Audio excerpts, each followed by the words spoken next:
अजित पवार यांच्या विमान दुर्घटनेत झालेला अपघाती मृत्यू हे अत्यंत धक्कादायक वृत्त आज सकाळी ऐकायला मिळालं. विश्वास न बसण्यासारखी ही बातमी आहे. नुकत्याच जिल्हा परिषदेच्या निवडणूक प्रचाराचा आरंभ झाला होता आणि पुढचे 7-8 दिवस हे प्रचाराचे दिवस होते. संबंध महाराष्ट्र पिंजून काढायचा होता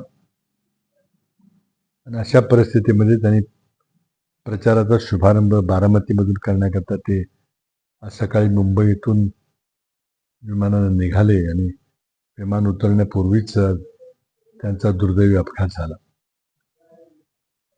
आम्ही दोघेही नोव्हेंबर 2010 मध्ये महाराष्ट्राचे मुख्यमंत्री आणि उपमुख्यमंत्री म्हणून पहिल्यांदाच सूत्र सांभाळले.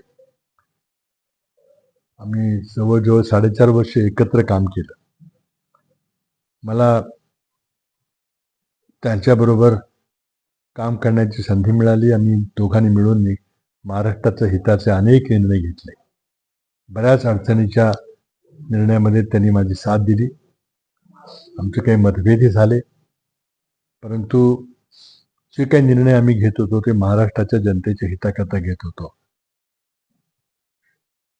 त्यांचे काही गुण म्हणजे विशेषतः शिस्तबद्धता, वक्तशीरपणा ही वाखाणण्यासारखी होती.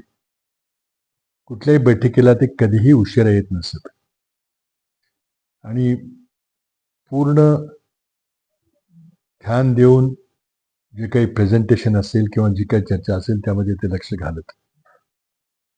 अनेक इतर नेते आहेत, ते मीटिंगमध्ये बसून कोणी फोन बघतंय, कोणी काही कागदपत्र पाहतंय, कोणी कोणाला हळूच कानात काहीतरी निर्देश देते, पण ते मात्र मीटिंग करता जी वेळ दिली असेल तेवढ्या वेळेत मीटिंग संपवून पूर्ण करून निर्णय घेऊन बाहेर पडत असत. त्यांची प्रचंड अफाट निर्णय क्षमता होती, करारीपणा होता. पण सगळ्यात महत्वाचे गुण म्हणजे हा कार्यकर्त्यांचा नेता होता.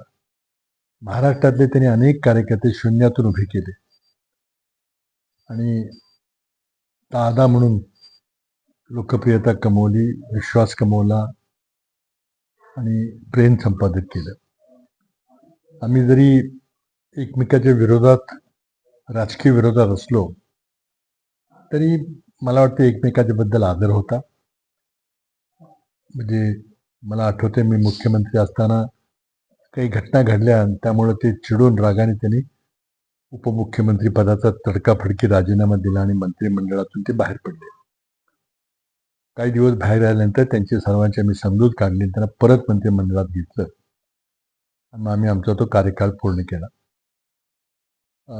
अलीकडच्या काळामध्ये राष्ट्रवादी काँग्रेसची 2 शकलं झाली.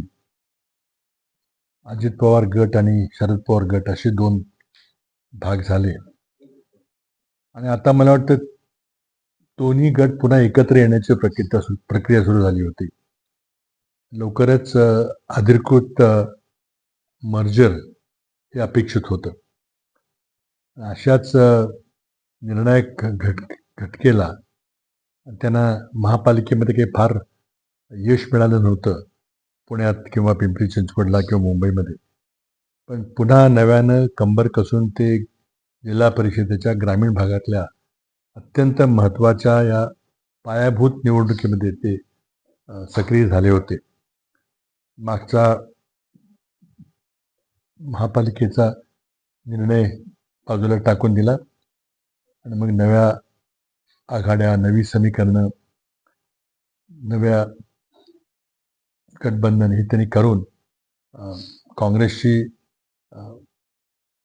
आघाडी करायला त्यांनी आपल्या कार्यकर्त्यांना परवानगी दिली होती. अनेक ठिकाणी काँग्रेसबरोबर त्यांच्या आघाडीचे प्रयत्न होत